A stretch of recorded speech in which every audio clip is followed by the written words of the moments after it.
لبست البواب بتاع العمارة مصيبة عشان يطرد وما يتكشفش سري، وبسبب اللي عملته وقعت في كارثة ما كنتش أتخيلها. بعد ما جمعت سكان العمارة وأكدت لهم إن البواب هو اللي سرق التليفون بتاعي والمحفظة، ولقيتهم معاه كمان، وقررنا كلنا إن احنا نطرده. وما كانش صعب عليا إن أقنعهم بصدق كلامي، وده لأن الناس كلهم شايفين الراجل الملتزم الخلوق اللي من بيته لشغله ومن شغله لبيته. لكن أنا كنت زي ناس كتير قوي بتدارى ورا المظهر المؤدب الهادي، وهي وراها بلاوي.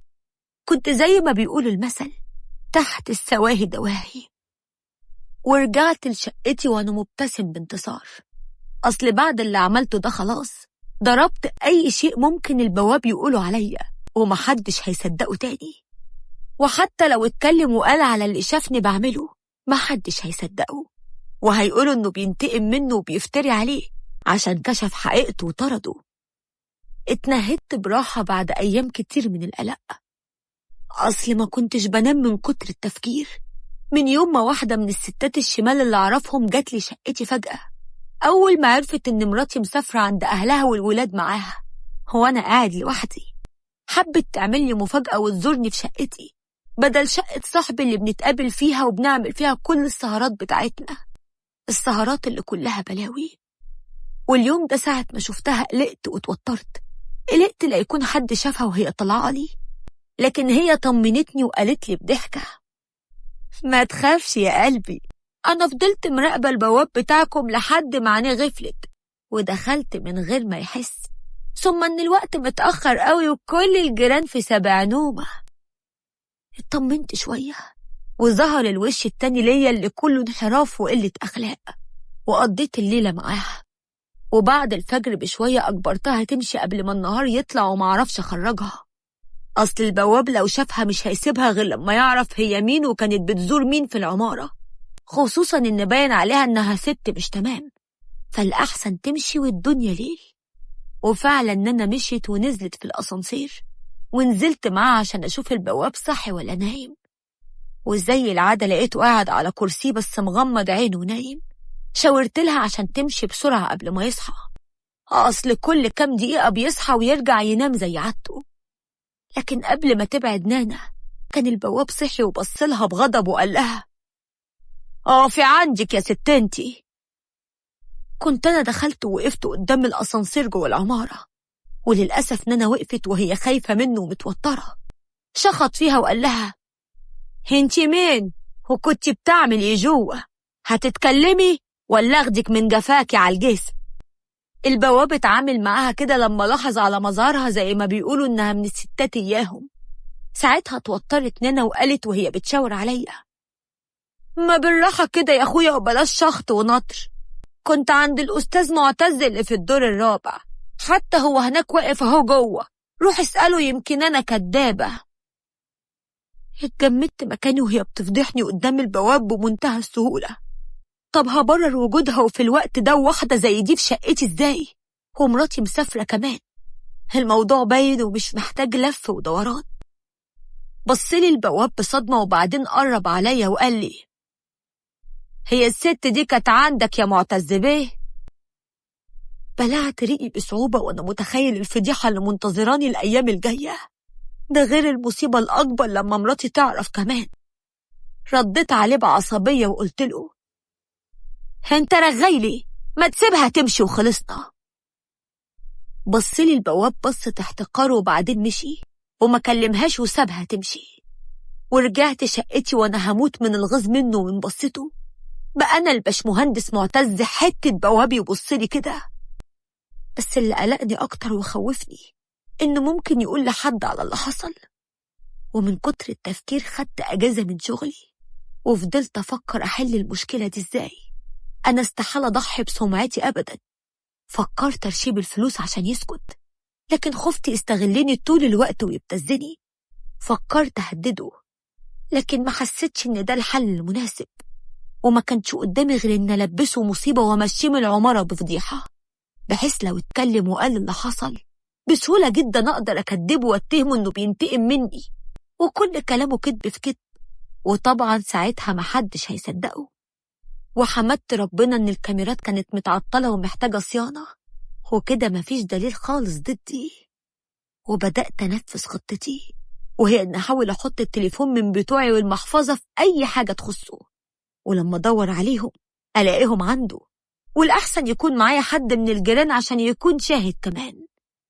ونفذت الخطة وحطيت التليفون والمحفظة في جيب الجاكيت الشتوي بتاعه، الجاكيت اللي كان حطه على ما يخلص تنظيف المدخل وبعدين يلبسه تاني. وجبت جاري وفضلنا ندور في المدخل على التليفون والمحفظة، وفجأة مسكت الجاكيت وعملت نفسي بدور تحته، وطلعت منه التليفون والمحفظة وكأني لقيتهم بالصدفة. والبواب اتصدم وقال لي: والله يا معتز بيه ما شفتهم، والله ما أعرف حاجة، وإزاي جم في هدوم؟ أنا مش فاهم، أكيد في حاجة غلط، أنا مش حرامي، وعمري ما مدت إيدي على حاجة مش بتاعتي، ولا أكلت ولادي لقمة حرام.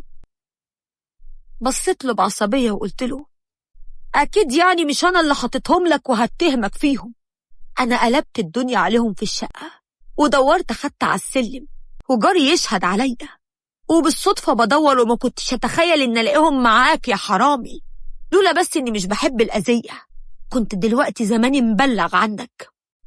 بصلي البواب بحزن وعرف إني لبسته تهمة عشان ما يفضحنيش، وساعتها قال لي: أنا مش حرامي، وربنا شاهد ووكيل، حسبي الله ونعم الوكيل فيك، حسبي الله ونعم الوكيل. شفت في عينه الحزن والقهر والضعف، ده حتى خاف يقول اللي شافه عشان ما أذيهوش، ومشي والدموع في عينه. وساعتها جاري قال لي: أنا قلقان يا أستاذ معتز لا يكون الراجل ده بريء وفي حاجة غلط حصلت، أصله بيشتغل هنا بقاله 2 ومحدش اشتكى منه أبدا.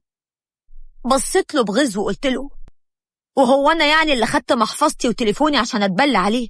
ما أكيد هو اللي سرقهم، هو ما كانش متخيل إن هدور عليه معاهم، لكن ربنا كشفه على حقيقته. جاري سكت، وأنا استغليت سكوته في اجتماع سكان العمارة وقدمته كشاهد، وطردنا البواب بفضيحة هو مظلوم منها، واستلمت أنا مهمة البحث عن بواب تاني. بس أهملت الفكرة شوية، وكل ما حد يسألني أقوله لسه بدور ومفيش حد مناسب. وفي يوم اتأخرت في شغلي جدا، كان يوم مليان شغل ومجهود كبير عشان مشروع لازم يتنفذ في أقرب وقت، وفضلت طول اليوم من غير ما أكل ولا حتى خدت دواء السكر بتاعي، وللأسف نسيت كمان دواء السكر في المكتب. رجعت البيت وأنا تقريبا مش شايف قدامي من الإرهاق والدوخة.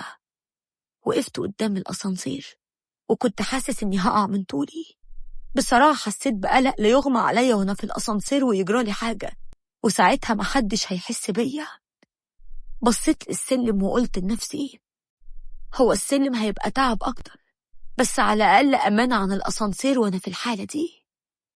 وطلعت درجة درجة وأنا بتنفس بصعوبة، وكل لحظة كانت بتعدي كانت بتبقى أصعب من اللي قبليها. واتمنيت لو كان في بواب موجود دلوقتي يحاول ينقذني قبل ما يحصل لي حاجة. وحتى تليفوني كان فاصل على حظي، وبمجرد ما طلعت للدور التاني وقعت من طولي، بس وقعتي دي تسببت لي في إصابة كبيرة في جنب وشي، وما حسيتش بأي حاجة بعدها. فقت وأنا في المستشفى ووشي ملفوف بشاش وجرح كبير، حسيت بوجعه بمجرد ما فتحت عينيا، ولقيت مراتي بتقرب مني وبتقولي بقلق: الحمد لله على سلامتك يا معتز. الحمد لله، ده أنا كنت هموت من الخوف لما اتصلوا بيا الجيران وقالوا لي إنك وقعت على السلم وغرقان في دمك ونبضك ضعيف، ولولا إن حد نزل بالصدفة وشافك الله أعلم كان جرالك إيه.